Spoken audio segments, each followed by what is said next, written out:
বাংলাদেশের নির্বাচন নিয়ে বড় মন্তব্য ভারতের। ইলেকশন ইঞ্জিনিয়ারিংয়ে ভারতের কোনো ভূমিকা নেই, বিক্রম মিশ্রি। বিস্তারিত দেখুন আজকের ভিডিওতে। বাংলাদেশের নির্বাচন নিয়ে বহুদিনের বিতর্কে এবার সরাসরি অবস্থান জানাল ভারত। দেশটির পররাষ্ট্র সচিব বিক্রম মিশ্রি স্পষ্টভাবে বলেছেন, বাংলাদেশে কথিত ইলেকশন ইঞ্জিনিয়ারিংয়ে ভারতের কোনো সম্পৃক্ততা ছিল না।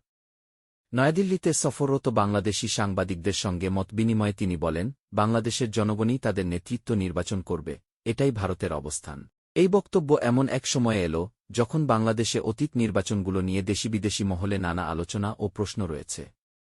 বিরোধী দলগুলোর একটি অংশ দীর্ঘদিন ধরে অভিযোগ করে আসছে, আঞ্চলিক শক্তিগুলোর প্রভাব বাংলাদেশের রাজনীতিতে কাজ করেছে। তবে ভারত এবার সেই অভিযোগ সরাসরি নাকচ করল।